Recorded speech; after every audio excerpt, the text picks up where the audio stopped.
Dear friends, last week, I met an old friend I hadn't seen in years. As we sat over coffee, I looked closely at their face. It was weary, exhausted, and devoid of hope. Naturally, I asked, "What happened?" My friend took a deep breath and said, "For 3 years, I've been trying to save someone, but there is no progress.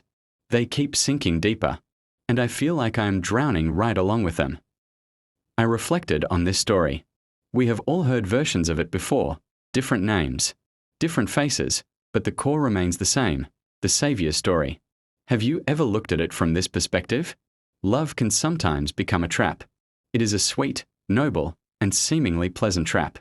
It makes you feel like a hero. You tell yourself, "I will save them."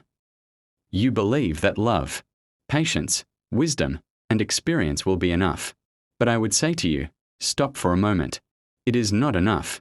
Realizing that it isn't enough often brings an immediate sense of pain. For years, many of us refuse to accept this truth because it feels like giving up. It feels like abandoning the person you love to their own fate. But that is not the case. It takes time to understand this, but eventually, everyone reaches this realization. Think of the film Schindler's List. At the end, Schindler cries as he looks at his ring, saying that for that ring, he could have saved one more person. He looks at his car and thinks it could have saved 20 more. Despite saving thousands, he felt it wasn't enough. This is the curse of the Savior. It is never enough. And the work is never finished. I am not saying this to make you stop helping, but to make you realize what is actually happening. The issue isn't the number of people saved. It's the obsession with the act of saving itself. Why do we feel such an intense need to save others? Is it truly out of pure kindness? Or is it because we cannot bear to see a loved one suffer? Where does this reflex, the urge to say, "I will fix it, I will heal it, I will lead the way," come from? If we dig deep into our childhood, we often find 2 scenarios. Overprotection. You never learned where boundaries lie. Neglect. You grew up believing that to be worthy of love, you must be useful. In both cases, the person arrives at the same conclusion. If I save someone, I will earn love. But ask yourself, who are you really trying to save? Is it the person in front of you? Or is it your own wounded childhood, your own scarred spirit?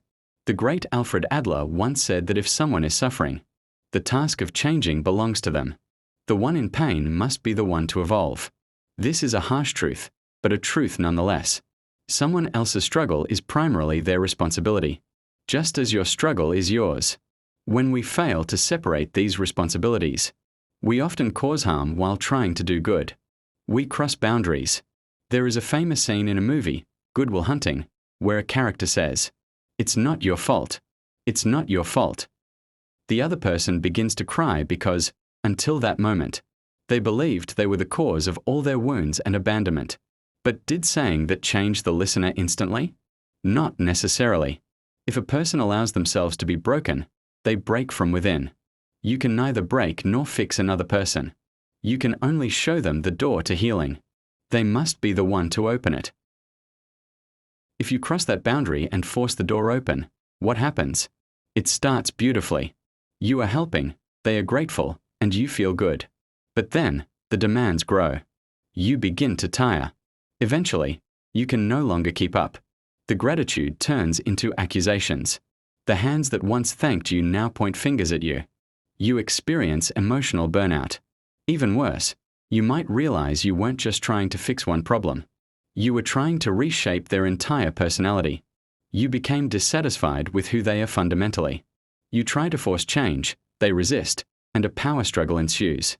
The distance grows. Love turns into a controlling energy. And like 2 opposing magnets, the harder you push, the further they repel. So, what should you do?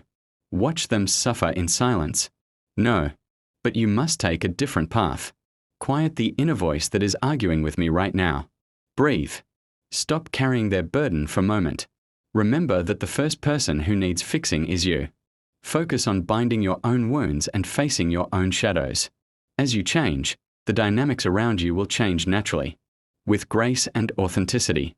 The best way to help is to strive to be someone who is no longer needy. For the role of a savior.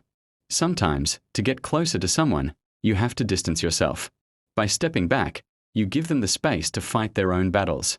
If you step out of the savior role, the other person might finally step out of the victim role. If you stop carrying them, they might finally learn to walk. Or they might not. That is their choice. To love does not mean to save. To love means to be present. To love is to know the boundaries. It is saying, I am here, but I cannot live your life for you. I will support you. I will empower you. But the work that is yours to do, I cannot do in your stead. It is incredibly difficult. When I told my friend this, their eyes filled with tears. I told them, work on yourself. First. Freeing a bird from a cage is often an act of freeing oneself. As my friend sat in silence, they realized a profound truth. Sometimes we try to save others just to suppress the things inside ourselves that we are afraid to face. Saving yourself is the ultimate act of salvation. When you heal, you become a living example. You radiate a different energy that encourages others to take responsibility for their own lives without violating their boundaries. I wanted to share these reflections in a simple, sincere way. The world has become too serious. Sometimes we need the calm of simple truths. Perhaps this week, you can take a walk in nature and ask yourself these difficult questions. Maybe the person in need of help is actually you. This is where the true journey begins, the journey into the inner world. Believe me, it will transform your outer life in the most beautiful way. I intend to have more of these heart-to-heart conversations. I don't know what the next topic will be, but we will see. Thank you for listening so attentively. May you be safe, and may your path be clear. Would you like me to adjust the tone to be more academic, or perhaps more poetic?